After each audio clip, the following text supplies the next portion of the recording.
Welcome everyone to Couch Potato Diary. My name is Peter Klein. Thank you very much for hanging out today. Again, bit of a different location from where we normally are, but visiting the family for the week. So happy to hang out here in Saskatchewan. As always, we are presented by Sea of Dead. Head over to seaofdead403.ca for all of that great Calgary swag. We started with the baseball previews yesterday. We're going to keep rolling with all things Major League Baseball on the show today. A lot more to break down from that with maybe some football and some UFC mixed in there as well. So thank you all so much for hanging out today. Earlier, we went over the best players in baseball. Now, time to look at the most talented teams. Yes, that doesn't always equal championships, although in Major League Baseball, it certainly has the last couple of years. So, does anyone upend the Dodgers for the most talent on their team? I think we all probably know the answer to that, but it's fun to look at who else is on the list anyway. So, here are the most talented teams in Major League Baseball heading into the 2026 season.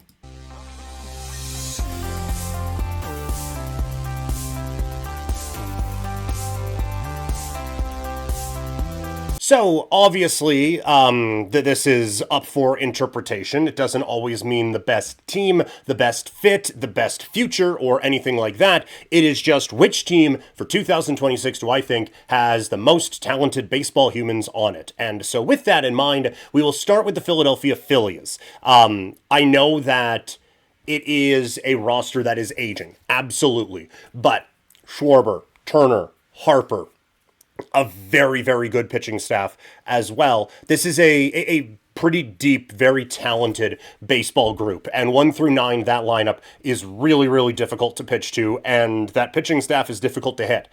It's a pretty good combo. So I know there's a lot of pressure on them this season, and it is, I think, going to be a pretty easy pick for some to go against them because of the age and everything like that, but I still think this is a really, really good baseball team. At number 4, it's the Toronto Blue Jays.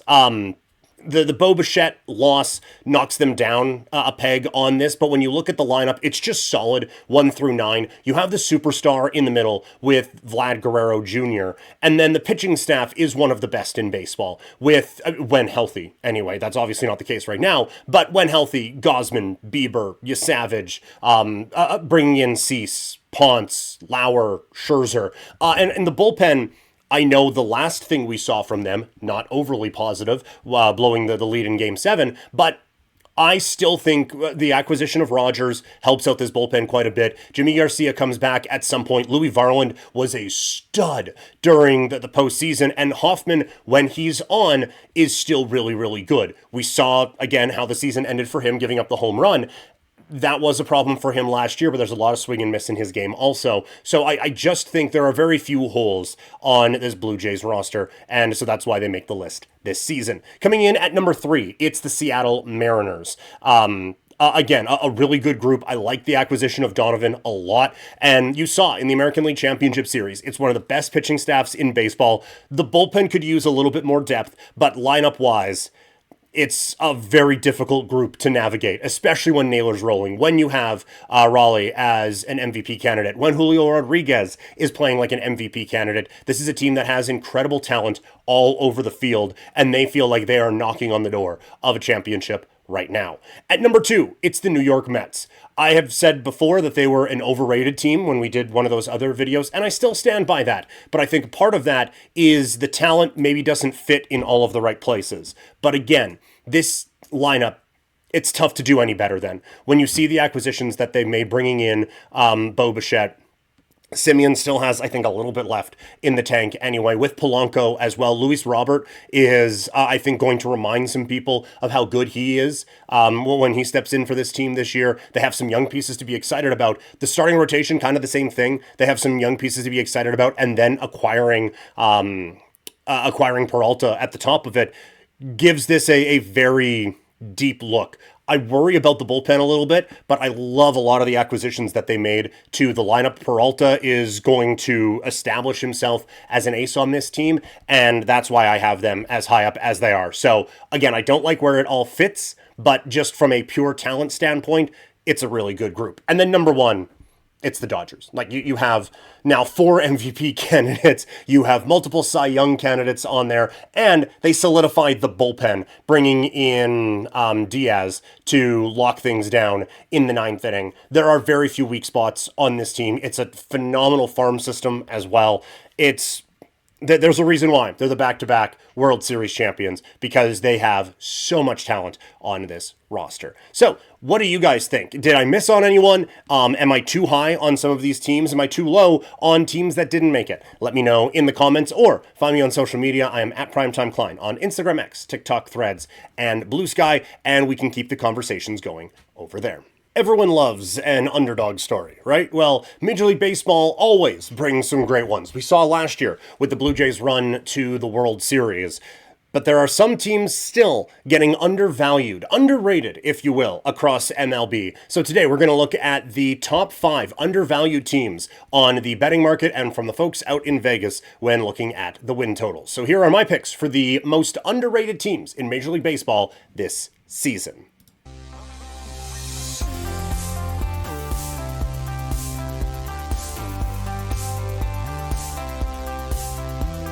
Let's take a look. Again, we are using the Vegas win totals to figure out who are the most undervalued teams in MLB. Do want to remind you, if you're looking for the opposite of this, the overrated teams, that video is already up now. Or if you're listening in podcast form, it was in the podcast yesterday. Coming in at number 5 for being underrated in Major League Baseball, a team that seems perpetually overrated, the San Diego Padres. Their win total sits at 83.5. And I understand it does feel like they have kind of fallen off a little bit, but you have Tatis coming off of a fantastic WBC, same with Manny Machado, just a solid lineup 1 through 9. They didn't make that big splash in free agency that we're all accustomed to with them. It was just kind of keeping Michael King around. But having Miller in the back part of that bullpen, for a full season, I think is going to help keep them above this win total. So I like them. I think that this is an intriguing team. Plus, if they're around it at the deadline, you know they're going to be aggressive. So this is one I don't think we're going to miss this one by a little. We're either going to miss it by a ton, or this one's going to be locked up by August. Like that, this is one where I think that they're going to be way off of this one way or the other. Coming in at number 4, it is the San Francisco Giants. Their total comes in at 80.5. A full year of Rafael Devers, a full spring training of him working over at first base. And you have that pop. They signed Adames last offseason, bringing in Luis Ariz on a prove-it contract, Harrison Bader late in the offseason also. These are the types of moves that Giants fans have become a little bit frustrated with, that they kind of shop in the second tier of free agents, or maybe even a touch below that. But it strengthens the lineup. It kind of extends things a little bit. And I think it's just a decently solid group of hitters that they have on this team. And then pitching wise, they have a couple arms that you fear as well. So I'm not making a case that this is going to be a team that pushes for a playoff spot. Although I guess if I'm saying over 80.5 wins, they'll at least be in the conversation for one of those last wild card spots. But I think this is at least the team that's going to be over 500. I said before with the Padres one that one we're going to know. We're going to miss that one or nail that one by a lot. This isn't one of those. This one is going to come down to the last 2 or 3 games of the regular season, I think. But I still think that they are being underrated right now in Major League Baseball. Coming in at number 3 is the Texas Rangers. They got a sneaky healthy year from DeGrom last season. They bring in Mackenzie Gore to help out with that pitching staff. Simeon Fernimo, I think, is actually a bit of an upgrade for them. I kind of like that for them. I think you have another year of progress for some of the younger players that intrigue you on this team also. So I think there's a lot to like with this Rangers squad. And we talked yesterday about how I think the Astros are a touch overrated. So I think Texas is going to be able to get some wins off of those guys as well. I think this is going to be a competitive baseball team this year. And so I have the Rangers coming in at 83.5 wins as an underrated team in MLB this year. Before we get to the last 2, a reminder that if you're watching this and you're already at this point, hit that subscribe button. Also, while you're here, hit the like. It's it's right there. And you can share your thoughts on this one in the comments. But hitting subscribe really does help the channel out as we look to grow this thing here in 2026. Coming in at number 2, the Atlanta Braves at 87.5 wins. This was a team that had the year from hell last year with injury issues and everything like that. They are healthy, and when healthy, it's one of the most talented teams in the league, 1 through 9. A solid pitching staff, a pretty good bullpen that they've added to fairly effectively, I think. So I like this group a lot. I think Alex Anthopoulos still has a lot of moves to make as general manager of this team as well. So there's a lot to like about this Braves team. 87.5. It's a competitive National League East this season, but I think the Braves are going to be right back at the top of it with a group that's only issue has been staying healthy the last couple of seasons. And at number 1, it's the Chicago Cubs. Yes, they lost Kyle Tucker, but bringing in Bregman, helping out with that, helping out with the atmosphere in the clubhouse and everything there. And then adding Cabrera to the rotation, adding Maton with others in the bullpen. I think that they didn't get that one name that helps out with Tucker, but with Bregman, I wasn't huge when the Blue Jays were in on him. That's more length of contract than anything. I think for this year, he's going to be solid. He's going to help out with that room. And I think we've seen some progress from some of their other players that makes you think this could be a very interesting year. I think this is a really good pitching staff and a solid offense. And so at 88.5, I really like the Cubs and the over on that this season. And that is why I think they are the most underrated team in Major League Baseball for 2026. What did you guys think? Am I way overestimating some of these teams, or did I miss someone? Let me know in the comments, or again, if you're listening, hit me up on social media. I am at Primetime Klein everywhere. And yes, if you're watching this and you're like listening, of course I had to be. We also do a podcast here with Couch Potato Diary. Just search Couch Potato Diary on Spotify, on Apple Podcasts, or wherever you get your podcasts. Everything in Major League Baseball is studied intensely, and very few things are able to slip past people. But that doesn't mean there aren't still some misses. So today, I'm going to look at who I think are the most underrated players in fantasy baseball, and maybe just the baseball season in general for 2026.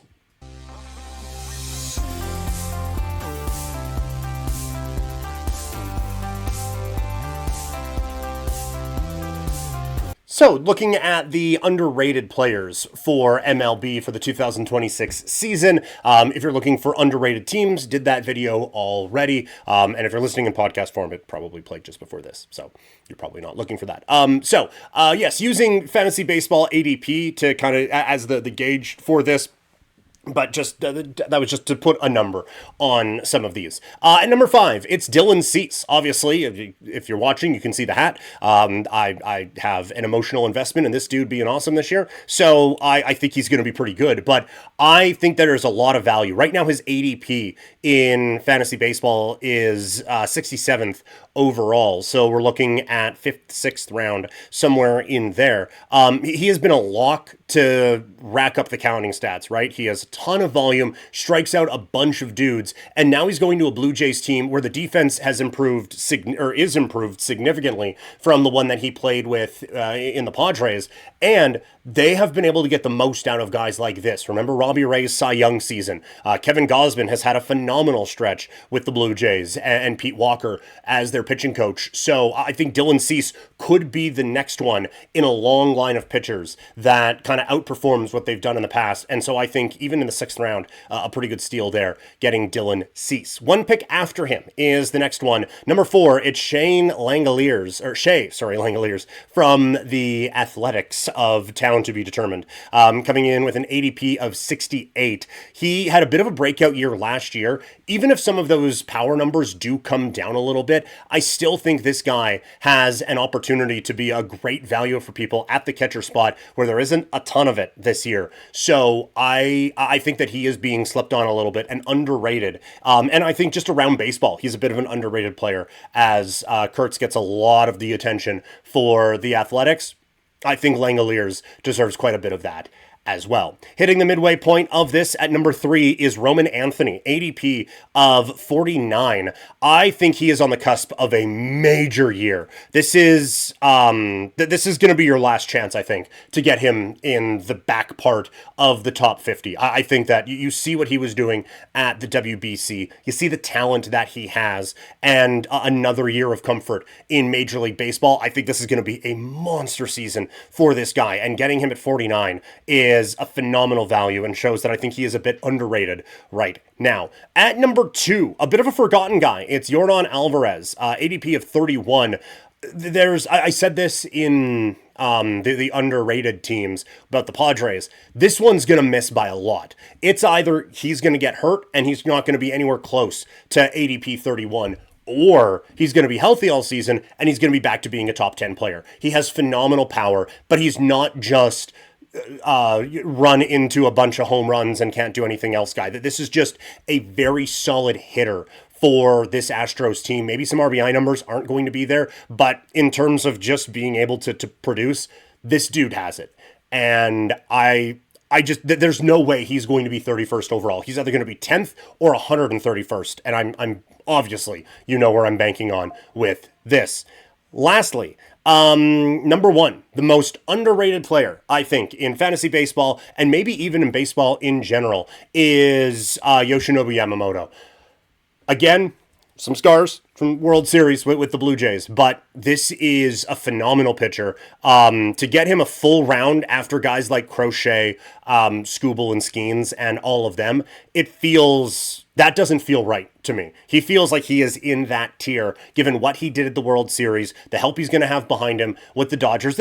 Sometimes defense isn't exactly a premium for that club, but there's going to be so much potential with this guy. And not that he was lacking in confidence, but to see what he did in the postseason and building up to that way, I think that this is one of the premier pitchers in baseball. And for him to be 25th ADP wise, and like I said, when we did the top 10 the other day, and he was on it for me, I've seen him left off of that, and I think that's a bit of a crime. I think this is genuinely one of the best pitchers in MLB, and thus, I feel like he is the most underrated player going into this MLB season. Did I miss anyone? Obviously, if they were so underrated that they didn't even make the underrated list, then obviously I'm wildly underrating someone in your mind. Let me know in the comments, and we can keep the conversation going over there. As always, we're presented by Sea of Dead. Head over to seaofdead403.ca for some great Calgary swag. Even if you're not from Calgary, there's some really great stuff in there. You can kind of see it in the background, the Stampede Wrestling shirt that we got. A lot of great stuff with Sea of Dead. So check it out, seaofdead403.ca, and get geared up for the start of another baseball season. We've already covered the teams. What about the players? Let's take a look at what players are being overrated in MLB going into another season.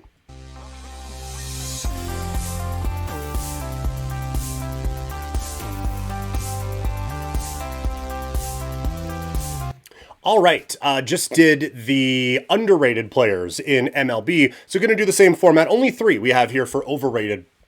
But going to use fantasy baseball ADP as kind of our barometer here. So at number 3, it is Arizona Diamondbacks Geraldo Perdomo coming in with an ADP of 62. I don't see it with him. I think he's solid, but again, I think there's there are pieces around him that are fine, but he's going 18 picks ahead of Bo Bichette right now. So I don't get it with him. I'm sure there are arguments you could make, but just in general, he is a solid baseball player, but in terms of being top 60 or anything like that, even with fantasy baseball and the differences with fantasy and regular, but I'm not there with Perdomo. I think he is quite overrated coming into this season. Coming in at number 2, it's Zach Neto from the LA Angels, 33rd in ADP. An exciting player, and I think he's going to be fine. I just don't know if you're going to see an improvement with him enough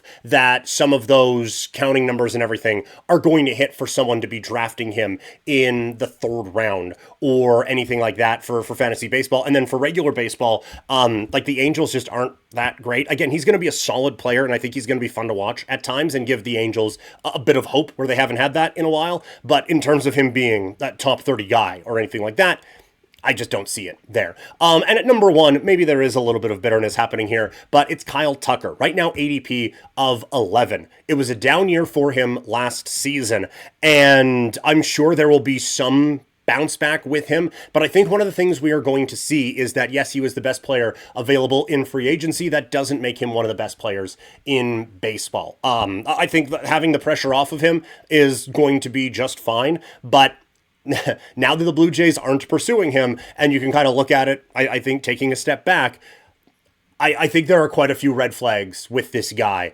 and how he chose to go about things in free agency. And I think some of that could show up out on the diamond this year. So Kyle Tucker, I think in fantasy and probably in reality, the most overrated player in MLB for the 2026 season. I am sure there are going to be some disagreements. So who was left off the list and who shouldn't be on here to begin with? Let me know in the comments. And while you're there, like the video, hit subscribe, but also share this with some of your baseball fan friends, really trying to grow the channel. And whether you want to spark debate, brag to a friend like, hey, see, this guy says your dude's overrated, so nah.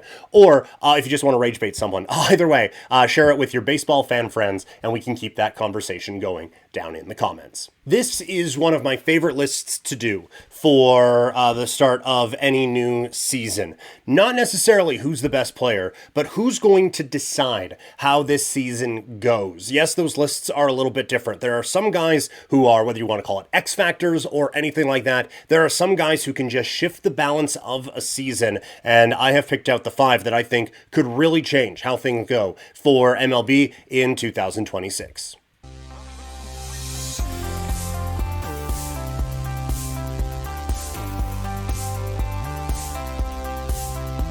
So again, not necessarily who are the best players in Major League Baseball, just who are the most important, I guess maybe not even that, just who could shift how things go this season. We'll explain as we go along with this list. At number 5, it's Jarren Duran. Obviously, there has been a lot going on with this player, but for the Red Sox, there's a bit of a frustration that they didn't go out and land that really big splash in free agency. They made some very solid moves, I think, for Boston, and they're going to be competitive yet again. But I think someone who could take them from fringe wild card to fringe winning the American League is Duran. If he can find another level to his game with Anthony and the progress we assume that he's going to make, and a pitching staff that certainly should be feared right now, there's a real possibility that the Red Sox kind of take over in baseball's most competitive division, and that would really shift the balance of things when you're looking at the Yankees and the Blue Jays, and the Orioles, I guess, battling for that top spot along with the Mariners for number 1 or number 2 seed in the American League. We saw how important that was last season. If the Red Sox can get that, it's going to change a lot of plans for a couple of teams, and I think Duran is the big key for that. In the National League East, number 4 is Ronald Acuna Jr. His health really, I think, shifts how the National League East goes this year. I've said before, I think the Phillies are one of the most talented teams in baseball. I think the Mets are one of the most talented teams in baseball. When healthy, the Braves have more talent than all of them. And Acuna is the straw that stirs the drink. They have been able to survive without him before. I don't think they can now. If this guy can get back to A, being healthy, and B, anything close to what he was pre-injury, then the Braves could win the National League East and once again be that real threat for the Dodgers in the National League. Like, this is, it has kind of felt like it's the Dodgers world, and oh, that's cute that you guys are close. But the Braves could actually give them a run for their money here in 2026 if they all stay healthy, but specifically if Ronald Acuna Jr. can. And if he can't, then this team is maybe battling for, not maybe, this team's battling for a wild card. At number 3, it's Cam Schlittler for the New York Yankees. A, his name's going to get a broadcaster fired. But B, obviously New York is counting on some form of internal growth this year as they're running it back with essentially the same team with a bit of a different bullpen from the one that they had a season ago. There is going to be, at some point, Garrett Cole coming in and pitching. Rodon banged up. We've seen how good he can be. We've seen how good Fried can be. But if Schlittler can take a step, then all of a sudden, this rotation That's where the improvement comes from. That's where the growth with the Yankees comes. And that is, I guess, specifically where they can improve on their mark from a season ago. But if he takes any kind of a sophomore slump back, then you are really relying on best case scenario from Fried, who got his S rocked by the Blue Jays in the playoffs, and Cole, who is coming off of an injury, and Rodon, who is wildly inconsistent, and banking on back-to-back good seasons from him would terrify me. So Schlittler puts all of that to rest. And if he can not only just stay at that form from last year, but maybe even improve on it, then yeah, the Yankees should be a favorite in the American League East and in the American League just in general. If he can't, if there's any step back for him, this rotation feels very gettable and feels like a problem for a Yankees team that also maybe has some depth issues out in the bullpen. We'll get to the top two in just a second, but a reminder, if you're enjoying this from Couch Potato Diary, you search for the show in podcast form on Spotify, on Apple Podcasts, or wherever you get your pods. Number two is, I'm cheating a little bit. It's a split of a couple of guys. It's Bo Bichette and Devin Williams. Bo is one of the best hitters in baseball. Got the Blue Jays hat on. I know what I'm talking about with this dude. The guy on one leg hit a home run off of Shohei Ohtani in Game 7 of the World Series. But we have also seen him stumble a little bit. And this is a guy who struggles with mobility a little bit and is now coming off of an injury, and he's starting a new position. There's a lot that's going into this with him. So I think there's a bit of variance in what this guy could be. If he is guy who almost led the American League in hits last year, despite being injured for the last month of the season, then this Mets team has a chance to win a championship. Like, he can be that good with Soto hitting behind him, with Lindor probably hitting in front of him, and some of the power bats they have with the kids after that. If he can be that guy, then this is one of the best lineups in baseball, and everyone else is in a bit of trouble. And if he can be even passable at third base, then that helps to solve a lot of problems. But if this is a half step back for him this year, I don't know if they have the guns to compete with even the Phillies or the Braves in that division. So a lot is swinging on what Bo does. And Devin Williams, kind of the same thing. This pitching staff wasn't the most reliable a season ago. And neither was Devin Williams. Same city, but different borough. Does getting out of the pressure of the pinstripes help out Devin Williams with the Mets and get him back to his best reliever in baseball form that he had with the Milwaukee Brewers? If he can, then this offseason goes from great to amazing for the amazing Mets. And again, championship caliber. But we saw with the Yankees last season, it can fall apart a little bit. And a couple of games falling apart against the Blue Jays and against some other American League East teams kept the Yankees from home field advantage in the first round and kept that team from probably advancing further in the playoffs. So those guys could really swing the balance, I think, in the National League East and just in the National League in general. And at number one, a little bit of homerism here, but it's Vlad Guerrero Jr. I am of the belief that we have seen the leveling up of Vladdy with the playoff run he had last season, and then transitioning into the WBC, he hit a ball a mile in the last spring training game against the Tampa Bay Rays. If this is just who he is now, and you can't expect a guy to have that level of intensity for 162 games, but if that's what he is now, if he can be at an MVP caliber, then the Blue Jays can threaten again for a World Series championship with the pieces that they have around him. But with the Santander injury, with Bo Bichette leaving, if Vladdy has an off season for Toronto, Varsho improvements, whatever. Okamoto feeling comfortable, fine. Upgrades in starting pitching when healthy, fantastic. Hopefully the bullpen's a little bit more consistent, okay. But if Vladdy's not doing that, it's not going to matter. This team isn't going to be better than the Yankees, the Red Sox, or the Orioles. They're going to go from hosting Game 7 of the World Series to maybe playing on the road in the wild card round. That's where I think the variance is and how important Vladimir Guerrero Jr. is. And that is why he is the number one guy who I think really decides how this season goes, not just for the Blue Jays, but for all of Major League Baseball. Anyone else who you think is a real pivot point, a fork in the road, if you will, for the MLB season, let me know in the comments, and we can keep the conversation going there. Also, if you want to help support the show, just watching is fantastic, and I really do appreciate it. But there is a tip jar when we are streaming live on Twitch and Kick. It's in the panels there, and if you're listening or watching, it is in the link. It is linked in the description. And again, just help to support the show so we can do this a little bit more consistently and help grow the channel even more. A lot of big names have come off the board in the NFL and free agency so far, and a lot of moves will be made around the draft, but that doesn't mean there aren't still some smart moves out there. So today, going to look at one signing every AFC team should do and figure out how we can improve these teams just a little bit.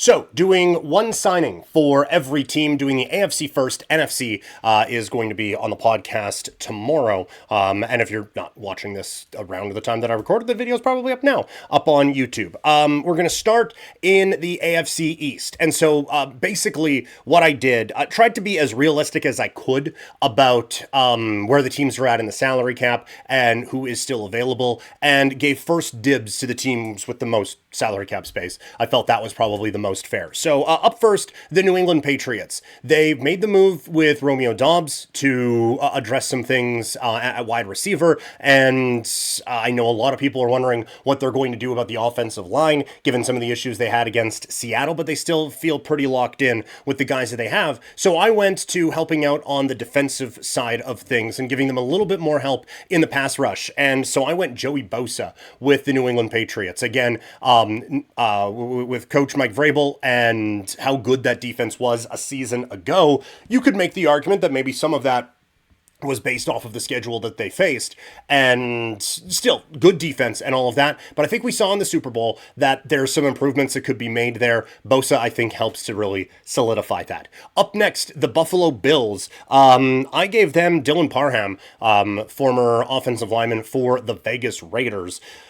Again, Buffalo has done a lot of their work so far. This one by trade, bringing in DJ Moore. They've addressed a couple of other areas, but they did lose one of their guards. Parham, maybe not the most exciting name or anything there, and certainly not a name that would keep you from drafting an interior offensive lineman later on, but just where they're at salary cap-wise, who's still available, I think it's a pretty good fit. For the Miami Dolphins, this is tough because they're actively not trying to be good, and only had a couple $1 million in salary cap space left, but while there are maybe not necessarily trying to be the most competitive, they still have to have football players out there, and so I gave them defensive back corner Mike Hilton to try to help out there. But there are a few of these teams where it's like, I mean, okay, I guess. For the New York Jets, they're a bad team that I think wants to be better in the upcoming season. New quarterback Geno Smith, new old quarterback Geno Smith. I'm giving him a weapon to work with in Brandon Ayuk. I think Ayuk is going to want to bolster his value. I don't think that a lot of winning teams are going to be looking for this dude, and so the Jets have been that type of a landing spot before. Give Geno a little bit more room to work with, a very solid number 2 behind Wilson, and help out the offense there. So those are the picks that I have made for the teams in the AFC East. Moving into the North, the Pittsburgh Steelers, this is the easiest one. It's the one that everyone is assuming is going to happen. It's Kirk Cousins. They don't have a quarterback right now. I don't think Aaron Rodgers will be back, and so they're going to need somebody. Kirk Cousins is the best somebody that is out there and can potentially help a Ty Simpson, who I think they could be looking at drafting for as early as 2 seasons from now, or with Cousins' history, maybe the next season. Up next, the Baltimore Ravens. I have them going with Taylor Decker to help out on the offensive line. You have Ronnie Stanley on the left side, get Decker to solidify things over on the right. The offensive line, maybe a touch of an issue for Baltimore this last season. They've already made a few moves to try to address things on the defensive side, so helping out Lamar and this run game by bringing in Taylor Decker, I think makes the most sense for the Ravens. For the Cincinnati Bengals, I have Cam Robinson on the offensive line. I think offensive line is a way bigger area of need than this team seems to think. They've spent some money trying to improve one of the worst defenses in the National Football League. I think they need to help out on the offensive line, and Cam Robinson, one of the best available to help out with that. And then the Cleveland Browns, I have Stephon Diggs. They need weapons for whoever is going to play quarterback for them this upcoming season. You like some of the things that they're building with Fannin at tight end, Judkins as running back.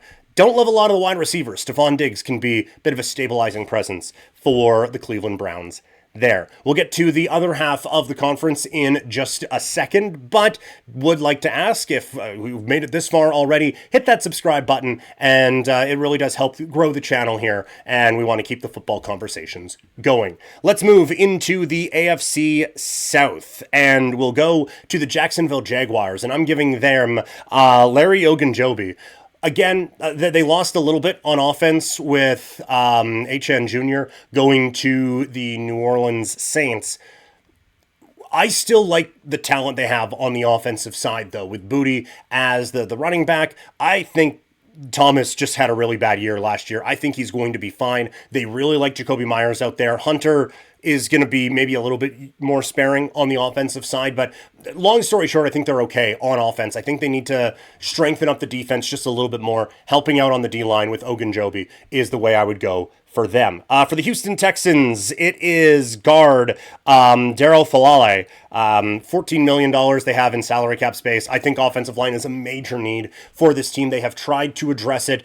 They will probably do so again in the NFL draft, but just giving them a little bit more help on the interior. I think just they need all the help that they can get right now. The Indianapolis Colts, the offense went kind of nuts last season, which outscored a few issues they have on defense. And you could see once quarterback became a bit of a problem spot for them, the defense wasn't good enough to hold up. So I'm going to help them on the defensive line with Calais Campbell. A lot of people expecting a fall off from him.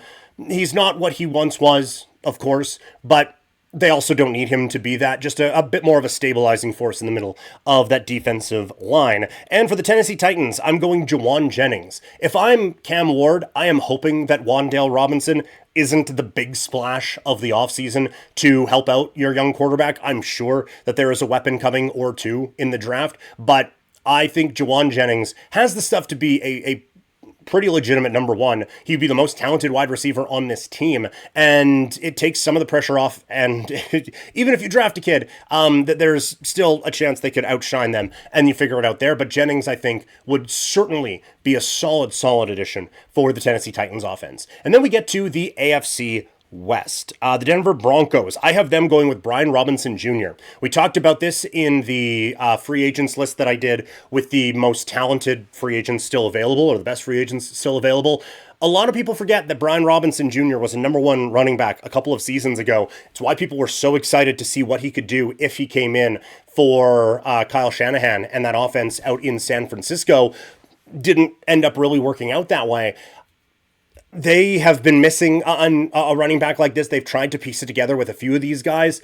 I'm sure Javonte going off in Dallas doesn't make them feel great. And just bringing in someone who can stabilize that spot and just another weapon for Bo Nix to work with, I think Brian Robinson Jr. makes the most sense here for a team that's pretty solid all over the football field. For the LA Chargers, I'm going Hassan Reddick. Obviously, the issue last year was offensive line, but everyone got hurt. So we're not trying to address that there. Maybe we need a little bit of youth and some depth, but we can acquire that in the draft for the Chargers. So I'm helping out on the defensive line with Hassan Reddick. Go to a team that is a very well coached up defense, and when he goes into situations like that, he tends to thrive. So I think Hassan Reddick would be a pretty good value for a team that still has some of the most cap space in football. For the Kansas City Chiefs, I'm going Brandon Cooks. I'm a little surprised he's still available. This just feels like the type of a guy that this team would want. I love the addition of Kenneth Walker to this offense. Just give them a little bit more playmaking, but I think Brandon Cooks with Mahomes having maybe a little bit less mobility coming off of a knee injury, Cooks is a guy who can just get open quick. And they need dudes like that. They've needed it for a while. It's not just straight burners down the field, although Cooks can obviously do that. But they need guys who can just get open quick. And Cooks, I think, answers that question for them pretty resoundingly. And then for the Raiders, obviously quarterback is a need, but we're all assuming they're locking that in. Wide receiver, certainly a spot that they could upgrade as well, but I'm looking on the defensive side of the football right now. That they've made a couple of additions to the secondary. I don't think it's enough, and so I think Trevon Diggs is going to be my guy that I'm picking for the Raiders. Just another dude go out there. Obviously, the highs are high, the lows are low with this particular player, but I think that there could be a big boost for him with Vegas and just help to improve the overall talent level of the defense that was pretty bad last year for the team that finished in the bottom in the National Football League. So those are my free agents, one per team in the AFC, going to do the NFC coming up a little bit later on. So what do you think? Did I nail it with your team, or am I completely out to lunch? Let me know in the comments, and we can keep the conversation going there. Or if you're listening in podcast form, or just want to publicly flog me, you can do so on social media. I am at Primetime Klein. If you're watching, it's listed just down below, right there. I am at Primetime Klein on Instagram, X, TikTok, Threads, and Blue Sky. The Ultimate Fighting Championship was back overseas, and with that came a phenomenal main event and a new title challenger. In maybe controversy would be a bit of an overstatement, but in dramatic fashion anyway. So let's discuss a phenomenal main event from UFC London. The UFC has a new title challenger at 145 pounds as Movsar Evloev outpoints Leron Murphy 48-46 on two scorecards and a 47-47 draw on another for the majority decision, and now he gets ready for Alex Volkanovski. This UFC breakdown, I was really excited to watch this one. Wasn't able to watch it live, that's why we're doing it on Tuesday. But this was... I knew going in the result, and so maybe that changes the scorecard a little bit. And my scorecards differed quite a bit from a lot of the people out there. But for me, the first takeaway is both of these fighters showed why they were in a number one contenders bout at 145 pounds. Evloev and Murphy, both a fantastic display, right? Like Murphy with the stand-up early on, putting that volume out there and establishing things, while Evloev maybe a bit almost too patient for some, able to eventually get the fight to the ground, but also land some pretty big shots in the power department and surge back late in the fight. Murphy grinding through a hip injury, couldn't even stand up once the fight was over, but still was able to battle for 25 minutes. Just back and forth you look. Excellent fights either way. And I was so impressed with both guys. So it's one of those ones we don't do stock watch after fight night cards, but the arrow is up on Leron Murphy. Hopefully we don't have to wait long for another bout with him, given the hip injury that he is currently dealing with. But very impressed with the desperation that Evloev showed in the back part of the fight. Like I said before, I scored this fight a little differently than most. I had it... the fourth was the deduction, right? So I went first round Murphy, second round went to Evloev, actually, third to Murphy, and then fourth was the draw, fifth was the one for Evloev. So I had it as a 47-47 draw, and just looking at the scorecards, basically every judge and every person out on social media gave the second round to Murphy, and then the last three went to Evloev, obviously with the point deduction in the fourth. I just thought in the second round, Evloev landed the more impactful shots and was able to really get things going a little bit, even if he was behind on the volume, although he really wasn't. And this is one where, again, I wasn't watching live, so I don't know how everyone was reacting, but the commentary certainly had a tilt to it. Now, the judges also disagreed with me, so I could just be off on this. But I feel like the commentary probably swayed a lot of people because they were talking like, hey, it's down 2-0. Evloev needs a finish, da-da-da-da-da, all of these things. But I just thought that, yes, Murphy had the volume there a little bit, but when you look at the stats, significant strikes were even, 21-21 in the second round, and I thought the more impactful ones were coming from Evloev. Then in the third, yes, Evloev again lands with some impact and is able to get a takedown. Murphy got up pretty quick after that, and I thought that was the best round for him in the stand-up. I thought he was really committing to his strikes, really sitting down on his punches, putting those combinations together. It wasn't like the Stockton slap or anything in the first little bit, but it did feel a little bit like it's more volume than it is impact with Murphy. I wouldn't want to get hit by them. I would start crying. But from a cage fighting standpoint, it felt like he knew he was fighting for 25 minutes. And it's a fine strategy.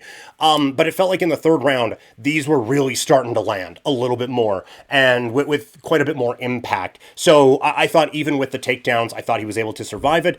Ate a couple of big shots, but I thought he landed just as many and also had the volume in that third round. But then Evloev, once he had the point deduction, which was, I am so happy that there was a point deduction there. Too many times, guys are able to, a couple finger pokes, and now this is a stern warning this time, or a couple of shots to the groin. I have said, if you want to cut a lot of these things out, zero tolerance. You get your instructions in the back, that's your warning. Now, be in charge of not kicking a dude in the balls for 25 minutes. Incidental, don't care. He incidentally is feeling a lot of pain right now, so stop it.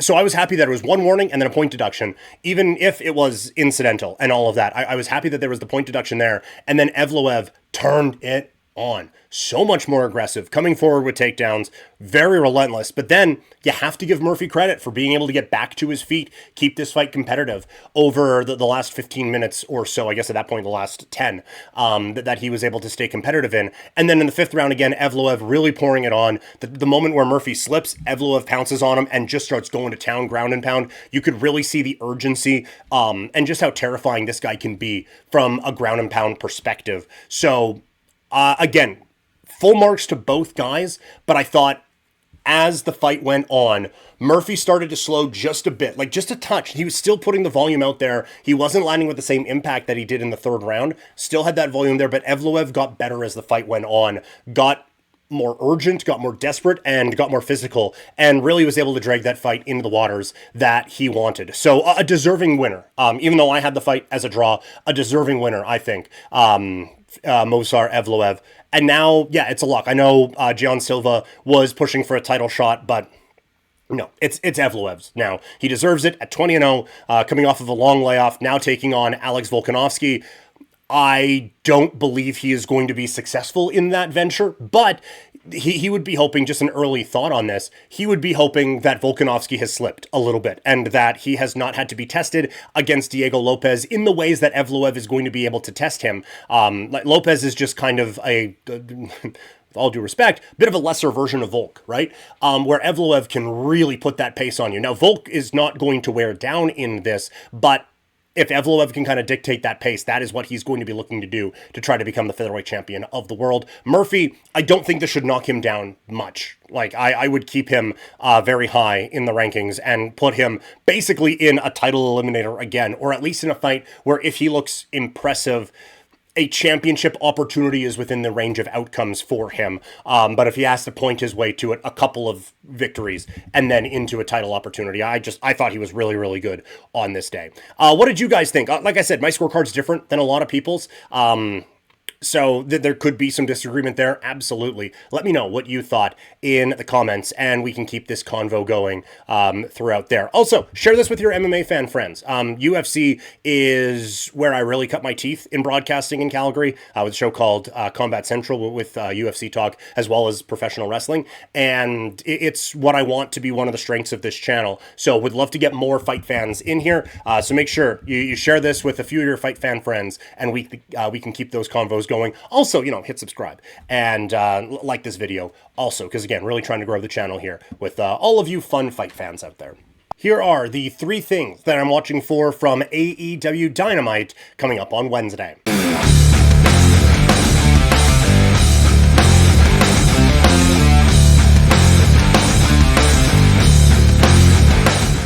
First up, obviously, we have 2 of the best wrestlers in the world facing off. It's Kenny Omega against Swerve Strickland. And again, this is a stipulation where it's number 1 contender versus EVP. It's a stipulation that makes sense. With the Swerve character, he put in so much work to get the EVP powers away from the Young Bucks. it makes sense that he would want them back, and I think there's a story that you could tell with that. Obviously, there's some hypocrisy with it, as again, he was trying to get rid of that. It's not a storyline that wrestling fans are super stoked about. I think getting this EV power back into things with AEW, but I think for the character of Swerve Strickland, it does make a little bit of sense. Again, we got here a little bit with a convoluted way where Kenny Omega is saying, hey, you're the number one contender, and Swerve's like, I didn't know that, but cool. I will gladly put up that number one contendership that I didn't know I had to take you on, but I want that EVP power. I think you can see either of them winning it. It makes more sense for Kenny to get the victory here and go into Dynasty in Vancouver as the number one contender against MJF, but very fascinated to see how that one goes, and just going to be a phenomenal wrestling match. Also, Women's World Championship bout, the Toxic Spider Tekla taking on Mina Shirakawa. I am hoping that the sudden and lengthy absence of Toni Storm is going to bring out more of the serious side of Mina Shirakawa. And I understand I'm looking for the serious side from a competitor who, even when she was being as serious as she has ever been, has a choreographed dance to start every match. But I think that there is a little bit more seriousness to this performer and to this character than we have seen in AEW so far. She's played the role with Toni Storm perfectly, but now her partner's been attacked, her partner's been taken out, she gets a world title opportunity against someone she was in the same promotion with in Stardom. I am hoping we see the best from Mina Shirakawa on Wednesday, and I've said before, Tekla is my favorite character, one of them anyway, in professional wrestling right now, so any opportunity to see her perform at a championship level, I will gladly take that. And last up, Darby Allin against Roosh for Dynamite. This is just going to be an amazing match, and I was kind of wondering if this is the direction they would go. We've kind of put the Death Rider thing behind us. He put the War Dogs away in a coffin. Darby Allin now pushing for a world title opportunity. I am looking forward to seeing how that elevates now. And obviously with Roosh, Andrade El Idolo shouldn't be hard to find, or shouldn't be far behind, sorry. And those two in a feud, I think, would be a very unique clash of styles, but one of those dream matches that you wouldn't even dream of until AEW put it on your television. So that's what I'm looking for coming up from AEW Dynamite. What has your eye as we head into another what should be wild week of AEW programming?